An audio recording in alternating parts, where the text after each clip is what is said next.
Hello everyone, welcome back to another episode of stealing treasures from heaven. जैसा कि last episode में हमने देखा था कि जिंदाओ हेवनली किंग के पैलेस में अचानक से ही आ गया था और उसे पता नहीं था कि ये कौन सी जगह है। तभी वो जिस जगह पे आया था उसकी वहाँ पर एक लड़की से मुलाकात होती है जिसका नाम ली यिंग था और वो उसके साथ खेलने की जिद कर रही थी। वो उसको मना नहीं कर पाया और उसके साथ खेलने के लिए उसके 9th हेवन में ले आया था। वहाँ पर वो कुछ ट्रेजर्स में से एक क्रिस्टल बॉल निकालती है जिससे काफी रियलिस्टिक क्रिएट हो सकते थे और मजाक मजाक में ही ये एक ऐसे मॉन्स्टर को समन कर देते हैं जो इल्यूजन नहीं बल्कि रियल था। खैर, इन्हें बचाने के लिए फिर यहाँ पर एक आदमी आ जाता है जो मुझे तो सोल एंड ये थैंक्सन की सस्ती कॉपी दिखाई पड़ रहा है। खैर, अपने अगले एपिसोड 14 की स्टार्टिंग में हम देखते हैं कि ये जो आदमी आया था इसका नाम है यांग जियान और वो फोर्थ प्रिंसेस को ही लेने के लिए आया था। लेकिन फोर्थ प्रिंसेस समझ गई थी कि अगर इसको ये पता चला कि मैं जिंजाओ के साथ यहाँ पे खुद की पनिशमेंट से बचने के लिए आई हूँ तो डेफिनेटली मेरे फादर को कंप्लेंट करेगा। तो वो जिंदाओ का ऐसे टच करके कहती है थोड़ा नाटक करना और फिर वो यांग जिन को बताती है कि मैं यहाँ पर इंस्पेक्शन के लिए आई थी लेकिन तुम यहाँ पे क्या कर रहे हो। तो वो बताता है कि हमारे ट्रूप्स पास ही पेट्रोलिंग कर रहे थे और मैंने यहाँ से डिमोनिक ओरा महसूस किया इसलिए मैं यहाँ पे जल्दी से आ गया। तो वो बताती है thank you for your hard work और फिर वो किसी प्रिंसेस की तरह एक्ट करते हुए जिंदाओ को ही बोलती है कि तुमने भी अच्छा काम किया मुझे प्रोटेक्ट करने में। मैं अपने फादर से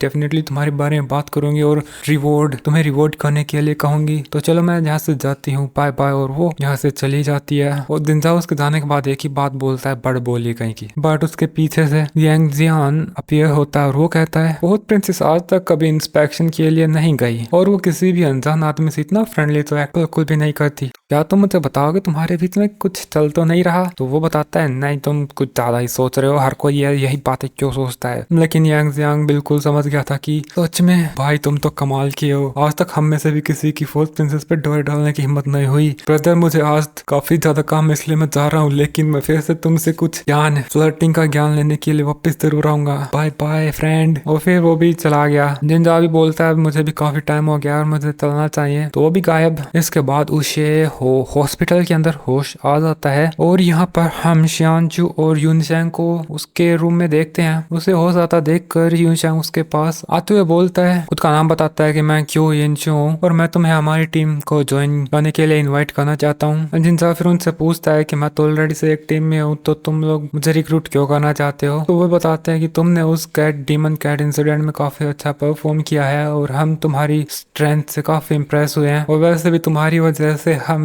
उस इंसिडेंट के मास्टरमाइंड तक भी पहुंच पाए हैं। इन्होंने एक्चुअल में पकड़ा नहीं है, बस इनको क्लू मिलाया लेकिन जिनसा समझ गया था कि मैं अपनी आइडेंटिटी रिवील नहीं कर सकता हूँ। तो वो इतना ही बताता है कि नहीं तुमने शायद गलत इंसान को पकड़ लिया। लेकिन तभी जो शियानचू थी वो जो पिग का मांस था वो उसे दिखाती है क्या ये तुम्हारा नहीं है। तो वो मना कर देता है कि नहीं ये मेरा नहीं है। फिर वो आगे बताने लगता है कि मैं एरिना के अंदर पार्टिसिपेट करने के लिए गया था, अचानक से बिल्लियां आई थी तब मैं बाथरूम में जाके छिप गया था। फिर जब थोड़ा माहौल शांत हुआ तो मैं बाहर निकला लेकिन मुझे क्या पता था कि मॉन्स्टर अभी तक वहां थे और फिर किसी चीज ने मुझे हिट किया और मैं वहीं पे बेहोश हो गया। अब वो झूठ को इतना अच्छे से बोलता है कि इनको बिल्कुल शक नहीं होता और यूनसेन इनको बोलता है फिर भी अगर तुम्हें मदद चाहिए तो ये लो हमारा कॉन्टेक्ट नंबर। वो तो फिर यहाँ से चला जाता है लेकिन शियानचू को थोड़ा सा उसके ऊपर डाउट था। वो कहती है मुझे पता है तुम झूठ बोल रहे हो। वो उसके करीब आने की कोशिश कर रही थी लेकिन तेंदा बोल रहा था कि ये तुम क्या कर रहे हो, नहीं नहीं मुझसे दूर रखो, हटो, मैं ऐसा इंसान नहीं हूँ। वो तो उसके ऊपर ही चढ़ गई थी। वो बोलती है कि तुम्हारी आवाज बहुत ज्यादा जानी पहचानी है, अब तो बिल्कुल उसके ऊपर लेट ही चुकी है, क्या ही बोलूं मैं इससे ज्यादा। फिर भी जिंदा बहाना मारते बोल रहा था नहीं नहीं तुम्हें गलत फहमी हुई है, दुनिया में इतने सारे लोग हैं, आवाज सेम हो सकती है। लेकिन वो बताती है कि ये कोइंसिडेंस बहुत बड़ा कोइंसिडेंस है। वो तो उसके और करीब आए जा रही थी। जिंदा भी सोच रहा था बस छोड़ दो, अब कोई मुझे नहीं बचा सकता, मैं पकड़ा गया। लेकिन तभी यहाँ पर उसका फ्रेंड लाओ झाओ आ जाता है और उसने तो गेट ही तोड़ दिया था और वो देखता है शियानचू जिंदा के ऊपर चढ़ी हुई है और वो खुद को बेवकूफ बोलने लगता है कि मैं कितना बड़ा गधा हूँ, कुत्ता कमीना हूँ, हमेशा मूड खराब कर देता हूँ, तुम लोग कंटिन्यू करो मैं जा रहा हूँ। अब सारा मूड खराब करने के बाद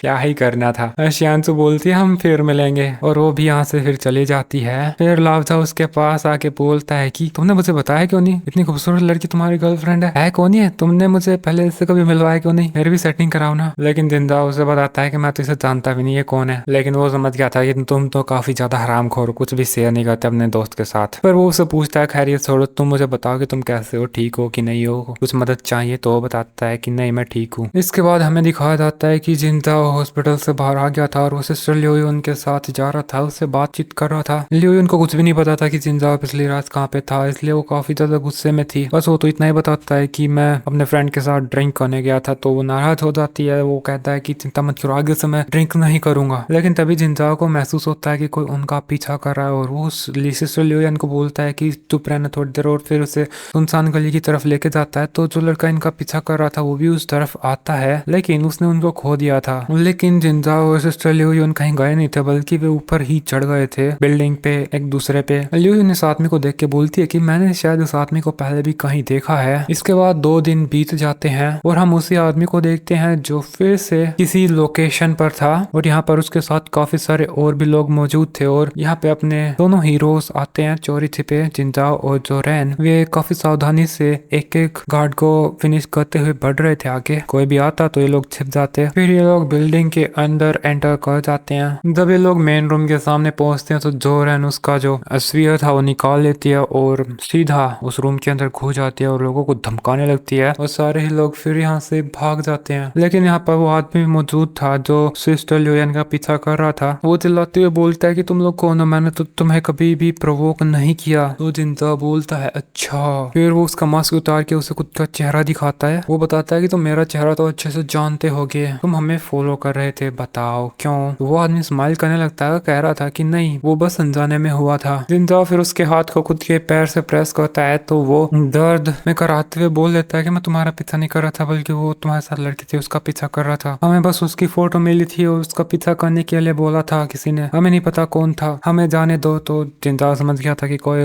उसकी सिस्टर लियोयुन के पीछे पड़ा है। तो जोरेन को बोलता है अब इसको तुम देख लो, मैं चला। और जोरेन काफी ज्यादा इविल स्माइल करती है, और बेचारा समझ गया था वो तो गया। और फिर सीधा उसके सिर पे स्फीयर आके पड़ता है। And finish. अपना एपिसोड भी दोस्तों इधर ही खत्म हो जाता है। Bye bye, have a nice day.